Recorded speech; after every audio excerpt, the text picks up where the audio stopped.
I'm Kristen Busquet, and I've been a full-time creator for over 3 years, and I've brought in over $350,000 from sponsored posts and content creation collaborations with brands so far. Social Scoop is the podcast where we teach you, the entrepreneurial creator, to turn your online influence and creativity into a profitable, self-sustaining business. Hello, my friends, and welcome to episode 110 of Social Scoop Podcast. My name is Kristen, and as always, I'm so excited that you're here today, especially because the topic that we're talking about, I know that if you're not struggling with it right now, you've definitely struggled with it at some point in the past. Creating content consistently. I feel like so many of us go through these periods of time where we're like going so hard and creating content. We're feeling so inspired. Maybe you just get back from a vacation and you're like ready to get back to work. And then you go really hard. And then eventually you get to a point where you're like, okay, I posted about everything. I don't know what else to say. I'm out of ideas. I just am at a loss. I'm discouraged. I'm feeling frustrated. It's something that as creatives, we all go through. So if you're feeling it, first of all, don't feel discouraged. I'm going to give you 5 different things that I share with my students when they come to me in this situation. And again, it happens very often. So the first thing that I can share with you that I think as a very type A person is one of the most important things is to find a system and a productivity method that works for you. Because if you're trying to run a business in a way that's really efficient and feels good for you and doesn't get you constantly stressed out, you really do need to have a good system in place. But a lot of us who are content creators now maybe never went to business school. Maybe we're not type A people. Maybe we are not used to being on our own in our own business and are used to having a boss who's going to tell us exactly what we need to do. And that's very comfortable. And then when you come over to being a content creator where you're running everything yourself, okay, like this is your business, you're in charge of what happens or does not happen, it's a lot of pressure, okay? So one thing that I love to do is actually share this quiz. It's a really cool quiz, and it is from a company called Todoist. So Todoist is actually like a to-do list app, but they have this great productivity quiz on their website that I honestly encourage every single one of my Social Suite members to take. So it will drive you through kind of this little quiz. It will ask you questions about how you work or what you struggle with. And then it's going to pop out a productivity method that you should try based on your answers. And so there are actually maybe like 10 different productivity methods that you can get as your answer. But there are 3 that are super popular that I see a lot of people get as their answer. And so I want to kind of give you the rundown of the 3 of them because I want you to hear the kind of like symptoms of people who use this productivity method and it works well for them. Because if you hear it and you're like, ooh, that sounds like me, I want you to know that there is something that exists out there that is going to help you. So I'm going to read this right from the Todoist website. The first one is called time blocking. You guys have probably heard of time blocking before, but time blocking essentially is a simple yet effective way to take back control of your workday. So if you're a good fit for time blocking, some of these things may ring true to you. Ready? Maybe you juggle different projects or responsibilities. Maybe you spend too much time in reactive mode, aka responding to emails or messages. Maybe you find that your day is chopped up by a bunch of meetings. Maybe you struggle with constant interruptions throughout the day. Or lastly, you may struggle to find the time and mental space for big picture thinking. And so what time blocking actually is instead of you popping around to different things throughout the day, like maybe you answer emails for 15 minutes and then you've got a meeting. And then after your meeting, you plan some content ideas, but then, you have another meeting you have to run to. And I mean, you're popping around to all of these different tasks or like categories of tasks throughout the day. Time blocking would be where you say, okay, from 10 to 12, I'm going to schedule all my meetings. From 12 to 3, I'm going to be answering my emails and planning my content. from 3 to 4, I'm going to be recording my podcast episode. And from 4 to 5, I'm going to, get my Instagram post ready. But you block off certain periods of time for certain tasks so that you can really dive deep into those tasks and actually focus on them versus bopping around and you don't ever have time to actually get deep into them. So that's time blocking. That's one of the popular methods. My favorite one, and this is the one that works the best for me, is called Eat the Frog. So this is another different type of productivity method.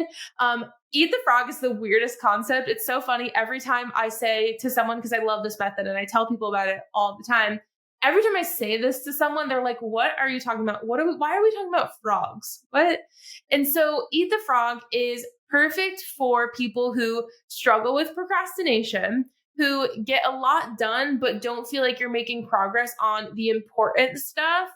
Maybe they have a hard time sticking to a productivity system. Maybe they have trouble deciding what to work on at any given time, or maybe they feel overwhelmed by their to-do list. And that last one could not ring more true for me personally. So what Eating the Frog is, in the beginning of the day, you're going to start your day or even end your day the day before with thinking about, okay, today, what is the most daunting, annoying, tedious, what do I not want to get done, but I need to get done? What is that task? And I take it and put it right at the beginning of the day. For example, today I'm sitting down and recording 4 podcast episodes, and that is very daunting to me because I'm just like, oh my God, it's so much work. It's going to take so long. It's going to be this big process. And it's very overwhelming. So I took it and put it right at the beginning of the day. I haven't even checked my emails yet, nothing. And that's something that I'm going to do after this because I'm going to feel this weight lift off my shoulders because I got the hard stuff done first. So that's Eating the Frog. I absolutely love that method. And then the third one that I wanted to tell you about is called the Pomodoro technique. So this method is really great for you if you find little distractions often derail your entire day, which actually that one also rings true for me. Maybe you consistently work past the point of optimal productivity. Maybe you have lots of open-ended work that could take unlimited amounts of time. You could just do it forever because there's so much that needs to be done. Maybe you're overly optimistic when it comes to how much you can get done in a day. Guilty. If these ring true to you, the Pomodoro technique would be really, really great for you to try out. And so this is actually a technique that we use in Social Suite in our co-working meeting. So every other week, we have a co-working meeting where we all get on a Zoom call, all of our Social Suite members who are available and want to come on, get on a Zoom call, and we spend 25 minutes on. So we're going in on our work. We are really all focused. We come back for about 10 minutes, hang out, take a breath, stretch a little bit. And then another 25 minutes, we go in on our work again. And so that's actually us using the Pomodoro technique. So you'll want to pick a task and set a certain amount of time for you to go into that task. And you can literally set a timer on your phone. Then you come out of the task once the timer is up. And then basically you can take a little bit of a break. And then you can also kind of go back into it if you would like. And so typically what they suggest is that after every 4 Pomodoros, so those big chunks of time, you back up for a long period of time. So instead of taking a 5-minute break, you might take a 30-minute break. So maybe you could break it up with lunch. So that's the Pomodoro technique. So there are 4 really great techniques here that are awesome to try. And the whole idea here is that you're going to find a productivity method that makes it easier for you to consistently create content, because it's really difficult to do if you're just every day waking up and being like, what am I doing? How am I doing it? I don't know what's going on. That's overwhelming. So we're not going to do that.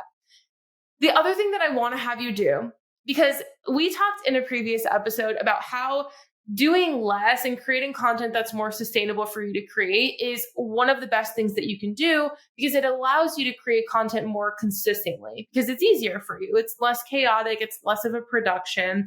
And so a really great example of this is actually one of my students, Amira. She is a fashion creator, and she was doing these try-on videos multiple times a week. And she had come to me and said, Kristen, I cannot record another try-on video because it's just so much work. I have to pick out all the outfits. I have to clean up my room after. I have to actually make the video. Like, it's a huge, long process, and it's not sustainable with the amount of time that I have realistically. And I said, that's great. We're going to find a solution. And so what we did was we brainstormed what is a way that Amira could get the point across, like the whole here's how you style things, or, here are cool outfits that you can put together, whatever. But how can we do it in a way that's not her physically having to try on all of the clothes? And so she started creating like green screen videos where she would have an outfit up, or she would like show something on Shein and talk about how crazy it was. And she was still getting the point across to her audience about like, she's an authority in fashion and she knows all of this great styling advice. But it was so easy for her to just turn on the green screen and be like, behind me, this is what's going on. Here's the point. And it took no time. She didn't have to clean up all of the clothes after. And so there are ways that you can make your content more sustainable. You sometimes just have to get creative with it. B-roll for me is one of the easiest ways to do this. And so one thing that I would highly suggest doing, and I do this every single day, is I will set an alarm on my phone for every hour or every 2 hours to say, take a video clip. And so that alarm goes off and I set my tripod up with whatever I'm doing. I'm like, cool, let's take a B-roll clip. And I have such a giant folder of these B-roll clips on my phone now. So it's so easy for me to just like pull one of those clips together when I'm like, looking like a little troll in my bed, haven't even gotten out of bed kind of thing, but I can still create a great video and no one is going to know that I like look like a troll, right? Because I have this B-roll video that I can pull from. So I have them in my phone. You could throw them in a Dropbox folder, organize them. I know you're afraid to share B-roll content that's super old or that maybe you've already shared in one other video before, but I can promise you are thinking about it way harder than anyone else is thinking about it. People are not going to remember every single B-roll clip you've ever used. Okay? I swear they won't. The third thing that you can do to make content sustainable for you is to find a community that gets it and gets the support that you need. Because at the end of the day, it is incredibly difficult for you to run a business without support. And I know for me, like I have my husband, Andrew, who's an incredible support system. But honestly, sometimes I feel like he's really the only one that like is in my close supportive system. And like everything I do, he's always there for me and everything. But he's not a content creator. So like he doesn't get exactly the struggles. And so my favorite thing about my business is Social Suite. Our membership is it's a private creator community where we essentially just have this great safe space for us to ask any questions we need, get the support we need, vent, like talk about our frustrations, ask people for advice, get my help. Like it is an incredible space for you to have people to lean on, have a shoulder to lean on from people who get it. Like we in this group are all creators. We get it. We know the struggles. We know the things that are so frustrating. And so having that place to, come onto our Zoom calls and be like, guys, this sucked this week. Like, this is what happened. That helps you keep all of the heavy stuff, like constantly getting off of you, like stopping to weigh on you, because so many frustrations as creators, we let them like build and build and build until we're burnt out and we're miserable and we're overwhelmed. If you have a safe space, almost like a creator therapy, to get all of that stuff off your chest, it allows you to get back into what's important, which is having fun, being creative, like making new friends. And you can't do that if you're so overwhelmed by the hard stuff. So I would highly suggest, whether it's Social Suite or another great membership or another great program. I'm in a membership called Do Less Club with my friend Harley Jordan. I love having that safe space. It's so important for me. The next thing that I would definitely suggest to do is have a content bank. Listen, you guys do not need to reinvent the wheel every single time you're creating a new piece of content. Every single time I get a question from someone or an idea pops into my head, I add it into this giant like master list that I have of content ideas. And I will refer back to that so often. Anytime that I don't have an idea that pops into my head of like, oh, I could post about this today, I'll go to that master list and pull something from it. And so it's a really great place for me to refer to for that purpose. And so I never feel like I run out of content ideas. So having a content idea bank, I think, is just as important as having that bank of B-roll footage. And the fifth thing that you can do to create content more sustainably is to think about the struggles that your audience has. At the end of the day, you can love fashion, you can love beauty, you can love food, whatever it is, but why are you sharing it with your audience? Right? The purpose is very often you want to inspire people, you want to connect with people, you want to educate people, you want to get people entertained, whatever it might be, whatever the goal is. But you can't do that unless you're thinking about what your audience actually wants and needs. So one of the things that I do very often is I will ask myself, what does my audience really need from me right now? And that might be something that, again, I get questions about in my DMs a lot. For example, for me personally, whenever there is something new, some new update that comes out, like for example, when Meta Verified came out, I got so many questions about that. So I said, what does my audience really need from me right now? Maybe they need to know everything about Meta Verified because I'm getting so many questions about it, right? And so that is something that I created a video for. So you can think about, what questions your audience has. One other really great thing is to think about the struggles that your audience has. What are they struggling with most? If they are, travel creators or, people aspiring to be travel creators, what are the biggest struggles that travel creators have? Maybe it's like work-life balance, because when you go on a trip, you're like, am I supposed to be having fun? Am I supposed to be working? Maybe it is how to pack all of their stuff for long trips in a way that's efficient. There's so many struggles that your audience specifically probably has. And those are the things that you can think about to create content. And unfortunately, for most of us, struggles are something that they're just like an endless list of. So it's almost this constant idea bank for you. So what is my audience struggling with? Oh, yep, that's probably a struggle of theirs.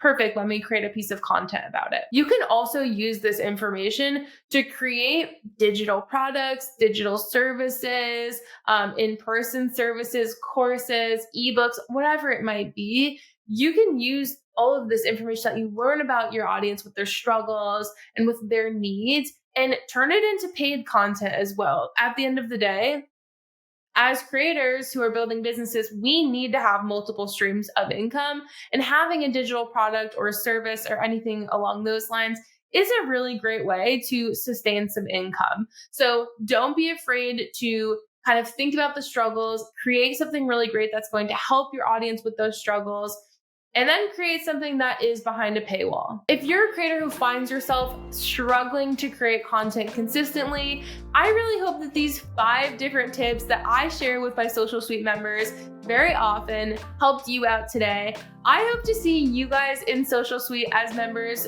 so that I can help you and we can have a little bit more of a connection there. I hope you guys enjoyed this episode, and I will see you next week. Bye.